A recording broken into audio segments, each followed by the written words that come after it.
gabadhan markasta may teeganaaytay number 1 number 2 wala ii keli fintaan nagada qoraa buuggan oo maanta gelinkii dambe lagu soo bandhigay magaalada Baydhabo ayaa waxaa loogu magac daray dhibboodii iyo dheefsadee waxayna himiladiisa ahayd Firdawso Sheekh Axmed Ugaari oo ah qoraaga buuggan lagu qoray luqadda Mayga munaasabada lagu soo bandhigay ayaa waxaa ka soo qayb galay wasiirka wasaaradda waxbarashada hidaha iyo tacliinta sare ee dowlad goboleedka Koonfur Galbeed madaxa suuqgeynta shirkadda isgaarsiinta Hormuud Telesom ee magaalada Baydhabo wasiirka wasaaradda howlaha guud kamid ah bariyaasha wax ka dhiga dugsiyada iyo jaamacadaha magaalada Baydhabo arday iyo marti sharaf kale ugu horeen waxa hadallo bogaadin iyo dhiirigelin bay isugu jiray goobta buugga lagu soo bandhigay ka jeediyay qaar kamid ah xubnihii kala duwanaa ee ka soo qayb galay meedeedan ka faraxsana geega walaalay oo yar maqaamka iyo roogda eedeedan ka faraxsana oo ah qaybta weyn iyo ka qaadahay waayo wala iyo qaadahay tumeeta may bareebahay raada reebahay qofka bini aadankeena marka may qiimo waalada markuu is raad reeb wali eedanka faraxsanaan inaad qayb ka noqdo oo qayb gala bandhiga buuggan oo qortay walaalana Firdawso oo ka dhiiratay meel leeyahay buug oo luqadii ama lahjadii la qoran lahaay dalkaba in degsanayna aan qoranayn af Maygas oo qoraal rasmi ahayn in كديرتني قرطو هذي واليار أنا سينكسي gabadhan markasta may teeganaaytay number 1 number 2 خير بدن أن رجية دولة هذي كونفور قلبها هذا اللهيتي هذي دولة اللي هذا اللهيتي خير بدن أن رجية عباس شريف oo ah madaxa suuqgeynta shirkadda isgaarsiinta Hormuud ee magaalada Baydhabo oo wakiil ka ahaa shirkadda ayaa guddoonsiiyay laptop iyo sidoo kalena u ballan qaaday inay waxbarashadeeda dhanka jaamacadda ay ka bixin doonto shirkadda isgaarsiinta Hormuud Telesom anoo ka hadalo magaca maamulka shirkadda isgaarsiinta Hormuud salaam bacdishe mentanka mahadnaqaane Firdawso Axmed Ugaari oo ni cazunti xafladun qiimaha badan oo in sheegada haka qayb galeen boqolaal qofood oo ninka man kumanaan qofood sababtoo ah meergaas Baydhabo wala herima leh dadkii beezaaniinta haayeen iyo dadkii kaleba wal wada fadhi ma sha Allah Firdawso ruuxantii markii aan wal yar haka qobada Firdawso wal badan muddo 8 sano ku dhawaad taqriiban 7 sano ku dhawaad afwan ya iskuulka model school iyo dhikadaas mar badan xaflado badan oo uu ka qayb galnay dhiirigeliyaan may ka mid tahay ardaydan ka fircoon oo in sheegada mar walba rajooyin kule waxbarashada ruuxantii saas daraadii mawduucay may ka saabsanaado doonay saddex qodobka oo ah inuu Firdawso si qaas ah dhiirigelin may kalo in sheegada suubidoona Firdawso geega ballanqaad wiidan suubiyaan oo marqaata ka noqdo doonaan wasiirka fadhiyaan Koonfur Galbeed Soomaaliya yaan suubidoona insha Allah taala inta gudu galna Yusuf Qasim madaxa PR ka shirkadda Hormuud gidaala fadhiyo walaayar insha Allah may baa man ka talgala shirkadda Hormuud in ka dhiirigeliyo Firdawso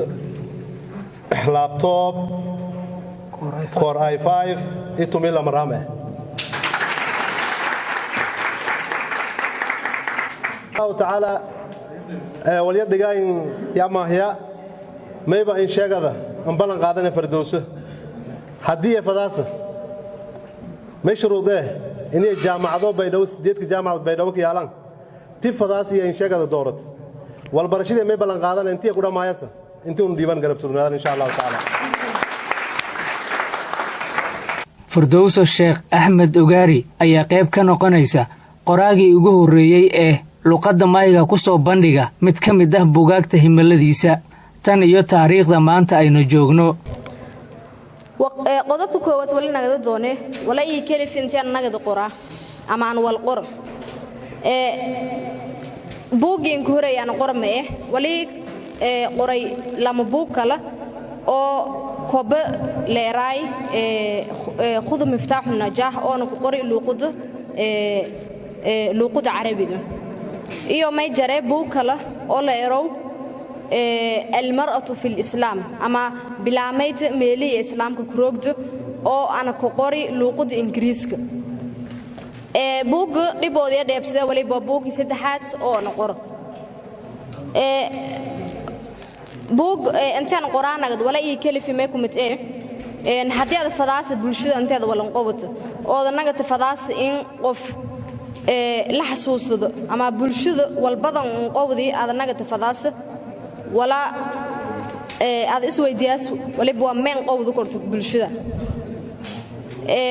ولك السلة يسي حد تعال إنسجاد مركز لته wasiirka wasaaradda waxbarashada hidaha iyo tacliinta sare ee dowlad goboleedka koonfur galbeed ayaa sheegay inay Firdawso ay tahay mid lagu daydo ayna tusaale u noqon doonto jiilka soo koraya gabadha walaashay Firdawso runtii waxay soo bandhigtay waxaanan wali hore loo arag wasaaradda waxbarashada koonfur galbeed Soomaaliya aad iyo aad bay u taageertay aniga ka wasiir ahaan runtii gabadha aad iyo aad baan ugu qancay qaabka fiican ee buuggeedii u soo diyaarisay waxaan waliba aad iyo aad ugu qancay qofka aan afmaaga garanayn inay buug yar uu ku fahmo ee u soo diyaarisayna aad iyo aad baan ugu qancay Maxamed Deeqseer Jito RTN TV Baydhaba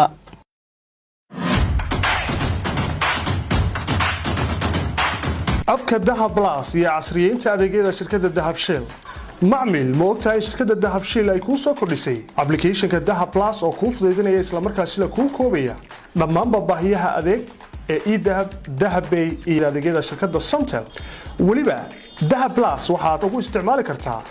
dal iyo dibadda haddaba sidee ayuu u shaqeynayaa application-ka Dahab Plus Google App Store-ka ama Play Store-ka mobile-kaaga kadibna raadi Dahab Plus marka uu ku soo dago isdiiwaangeli adiga oo raacaya weydiimaha isdiiwaangelinta ugu horreyn ku qor nambarkaaga Somtel emailkaaga samaysana password kuu gaara ugu dambeynna geli nambar sireedkaaga eDahab intaasi kadib caadi ayaad u isticmaali kartaa adeegyada ku jira application-ka Dahab Plus adigoo lacag u diri kara qof kale wax ku iibsan kara hawlaad dibadeed samayn kara lacag dhigan kara kalana bixi kara akoonkaaga Dahab Shell in ka badan $126 oo caalamka ayaad si toos ah xaddi kasta lacag ugu xawili kartaa abka Dahab Plus shirkado iyo shakhsiyaad intaba adigoo isticmaalaya abka Dahab Plus waxaad adeega Dahab Pay lacag ugu diri kartaa kuna maamuli kartaa in ka badan dhowr account adeega M-Pesa ee dalka Kenya ayaad isagana lacag ugu xawili kartaa xaddi kasta adigoo la socon kara dhammaan dhaqdhaqaaqyadaada maaliyadeed ee eDahab iyo bangigaaga adeegyada Somtel ayaad iyagana ka helaysaa abka Dahab Plus adigoo dhammaanba xidhmooyinka ku hadalka adeega muraad iyo internetka kaga dhex shuban kara xaddi kasta iyo xilli kastaba Dahab Plus waa koobista adeeg kasta iyo xafidaad fudud markasta iyo mar kastaba ku isticmaal application-ka Dahab Plus تعالسا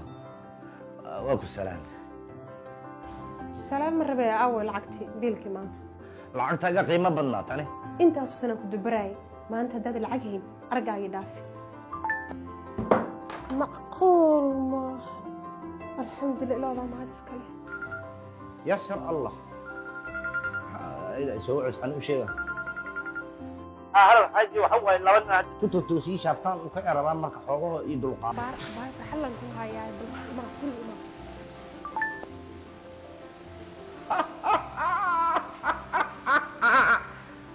هاي شايف أخبار فرحت لهم كوا هاي ترى عنا أخبار فرحت لهم كوا هاي يشك هذا إذا ما هو حرت وراها أنت أخبار فرحت لهم وش أو كقوليش سامتينها waxaan ku guuleystay ina ooyayga soo marda ma burinaysa bajaajka ku guuleystay ana ku qayn dib dambe ima burinaysan ku dhaxal dhagaan ku dhaga bajaaj lacagtan kale saariga hay farxad ii sheeg ana waxaan ku guuleystay 10 garan oo dahab ah